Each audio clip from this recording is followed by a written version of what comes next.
ಭಾರತದಿಂದ ಯುದ್ಧ ಭೀತಿಗೆ ಬೆಚ್ಚಿಬಿದ್ದ ಪಾಕಿಸ್ತಾನ, ಯುದ್ಧ ಆತಂಕದಲ್ಲಿ ವಿಶ್ವಸಂಸ್ಥೆ ಕದ ತಟ್ಟಿದ ಪಾಕಿಸ್ತಾನ. ಇಂದಿನ ವಿಶ್ವಸಂಸ್ಥೆ ಭದ್ರತಾ ಮಂಡಳಿ ಸಭೆಯಲ್ಲಿ ಎಲ್ಲರ ಚಿತ್ತವೂ ಕೂಡ ವಿಶ್ವಸಂಸ್ಥೆಯ ನಿರ್ಧಾರದತ್ತ ಇದೆ. ಪಹಲ್ಗಾಮ್ ದಾಳಿ ಕುರಿತು ಭದ್ರತಾ ಮಂಡಳಿ ಗೌಪ್ಯ ಚರ್ಚೆ ಮಾಡೋದು, ಭದ್ರತಾ ಮಂಡಳಿ ಸಭೆಯನ್ನು ಕರೆಯುವುದಕ್ಕೆ ಒತ್ತಾಯಿಸಿತ್ತು ಪಾಕ್ ಮನವಿ ಮೇರೆಗೆ ವಿಶ್ವಸಂಸ್ಥೆ ಭದ್ರತಾ ಮಂಡಳಿ ಸಭೆ ನಡೆಸಿತ್ತು. ಇಂಡಿಯಾ ಪಾಕ್ ನಡುವಿನ ಉದ್ವಿಗ್ನತೆ ಶಮನಕ್ಕೆ ಸಭೆಯನ್ನು ನಡೆಸ್ತಾ ಇರೋದು. ಪರಮಾಣು ಸಾಮರ್ಥ್ಯದ ಹಿನ್ನೆಲೆಯಲ್ಲಿ ಎರಡೂ ದೇಶಗಳು ಈ ಪರಮಾಣನ್ನ ಹೊಂದಿದೆ. ಆ ಕಾರಣಕ್ಕಾಗಿ ಈ ಒಂದು ಮಹತ್ವದ ಸಭೆ ಅವಶ್ಯಕವಾಗಿ ಮಾಡಬೇಕು ಅನ್ನೋದನ್ನು ತಿಳಿಸಲಾಗಿತ್ತು. ಯುದ್ಧ ಶಮನ ಮಾಡಬೇಕು, ಇಲ್ಲ ಅಂತಂದರೆ ಸಮಸ್ಯೆ ಆಗುತ್ತೆ ಅನ್ನೋದನ್ನು ಭದ್ರತಾ ಮಂಡಳಿ, ವಿಶ್ವಸಂಸ್ಥೆಯ ಭದ್ರತಾ ಮಂಡಳಿ ಈ ಹಿಂದೆ ತಿಳಿಸಿತ್ತು. ಅದಲ್ಲದೆ ಪಾಕಿಸ್ತಾನ ವಿಶ್ವಸಂಸ್ಥೆಯ ಮೊರೆ ಹೋಗಿತ್ತು. ಇದಕ್ಕೆ ಸಂಬಂಧಪಟ್ಟಂತೆ ಒಂದು ನಿರ್ಧಾರವನ್ನು ಪ್ರಕಟಿಸಬೇಕು, ಶಾಂತಿ ನೆಲೆಸುವಂತೆ ಮಾಡಿಕೊಡ್ಬೇಕು ಅಂತ. ಆ ಕಾರಣಕ್ಕಾಗಿ ಇವತ್ತು ವಿಶ್ವಸಂಸ್ಥೆಯ ಭದ್ರತಾ ಮಂಡಳಿ ಸಭೆಯನ್ನು ಕರೆದಿದೆ. ಈ ಸಭೆಯಲ್ಲಿ ಎರಡೂ ಕಡೆಯ ವಾದ ಏನಿದೆ, ಭಾರತ ಏನು ಹೇಳುತ್ತೆ, ಪಾಕಿಸ್ತಾನ ಏನು ಹೇಳುತ್ತೆ, ಭಾರತದ ನಿಲುವೇನು, ಪಾಕಿಸ್ತಾನದ ನಿಲುವೇನು, ಇದೆಲ್ಲವನ್ನು ಕೇಳಿಕೊಂಡು ಎರಡೂ ಕಡೆಯ ವಿಚಾರಕ್ಕೆ ಸಂಬಂಧಪಟ್ಟಂತೆ ಒಂದು ನಿರ್ಧಾರವನ್ನು ಪ್ರಕಟಿಸಬಹುದು. ಏನು ನಿರ್ಧರಿಸ್ಬೋದು, ಏನು ತಿಳಿಸ್ಬಹುದು?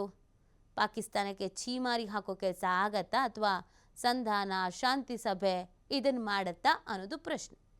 ವಿಶ್ವಸಂಸ್ಥೆ ಪ್ರತಿ ಬಾರಿಯೂ ಕೂಡ ದೇಶಗಳ ನಡುವೆ ಯುದ್ಧ ನಡೆಯುವಂಥ ಸಂದರ್ಭದಲ್ಲಿ ಮಧ್ಯಸ್ಥಿಕೆಯನ್ನು ವಹಿಸುತ್ತೆ. ಈಗ ಪಾಕಿಸ್ತಾನ ವಿಶ್ವಸಂಸ್ಥೆ ಮೊರೆ ಹೋಗಿದೆ. ಈ ವಿಶ್ವಸಂಸ್ಥೆ ಅಂತ ಒಂದಿದೆ ಅಂತ ಪಾಕಿಸ್ತಾನಕ್ಕೆ ನೆನಪಾಗೋದು ತನ್ನ ಬುಡಕ್ಕೆ ಬೆಂಕಿ ಬಿದ್ದಾಗ್ಲೇನೆ.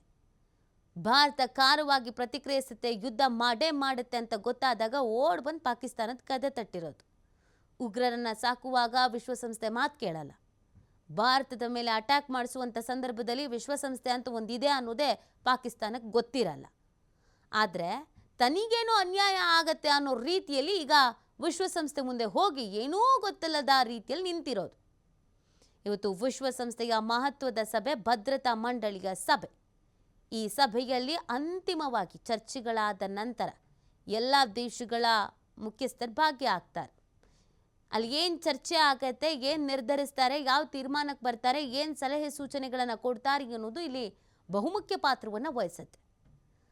ಸದ್ಯದಲ್ಲೇ ಯುದ್ಧ ಮಾಡುವ ಎಲ್ಲ ಮುನ್ಸೂಚನೆಯನ್ನು ಭಾರತ ಕೊಟ್ಕೊಂಡು ಬರ್ತಾ ಇದೆ. ನಮ್ಮ ರಕ್ಷಣಾ ಸಚಿವರು ಕೂಡ ಅದನ್ನೇ ಹೇಳಿದ್ರು. ನಮ್ಮ ದೇಶದ ಪ್ರಜೆಗಳು ಏನು ಬಯಸ್ತಾ ಇದ್ದಾರೋ ಅದು ಆಗತ್ತೆ ಅನ್ನೋದನ್ನು ಹೇಳೋದ್ರ ಮುಖಾಂತರವಾಗಿ ಯುದ್ಧದ ಸುಳಿವನ್ನು ನೀಡಿದರು. ಮೇ 9ರ ಒಳಗೆ ತಕ್ಕ ಉತ್ತರವನ್ನು ಕೊಡುವ ಸಾಧ್ಯತೆ ಇದೆ ಅನ್ನೋದನ್ನು ಕೂಡ ತಿಳಿಸಲಾಗ್ತಾ ಇತ್ತು. ಇದರ ಬೆನ್ನಲ್ಲೇ ಪಾಕಿಸ್ತಾನ ಯುದ್ಧಕ್ಕೂ ತಯಾರಿ ಮಾಡ್ಕೊಳ್ತಾ ಇದೆ. ಟರ್ಕಿಯವ್ರ ಬೆಂಬಲ ಕೇಳಿ ಟರ್ಕಿಯವ್ರು ಬಂದು ಕೂತಿದಾರಲ್ಲ, ಅದರ ನಡುವೆ ಏನೂ ಗೊತ್ತಿಲ್ಲ, ನಂಗೆ ಅನ್ಯಾಯ ಆಗ್ತಿದೆ, ಮೋಸ ಆಗ್ತಿದೆ, ಅಮಾಯಕರು ನಾವು ಅನ್ನೋ ರೀತಿಯಲ್ಲಿ ವಿಶ್ವಸಂಸ್ಥೆಗೆ ಮೊರೆ ಹೋಗಿರೋದು. ವಿಶ್ವಸಂಸ್ಥೆ ಈ ವಿಚಾರದಲ್ಲಿ ಏನು ನಿರ್ಧಾರ ತೆಗೆದುಕೊಳ್ಳುತ್ತೆ ಅನ್ನೋದ್ರ ಬಗ್ಗೆ ಜಾಗತಿಕವಾಗಿ ಪ್ರತಿಯೊಬ್ಬರು ಕೂಡ ಕಣ್ಣಿಟ್ಟಿದ್ದಾರೆ. ವಿಶ್ವಸಂಸ್ಥೆಯ ನಿರ್ಧಾರ ನಿಲುವು ಹೇಗಿರುತ್ತೆ ಅನ್ನೋದ್ರ ಮೇಲೆ ಎಲ್ಲವೂ ನಿಂತಿದೆ.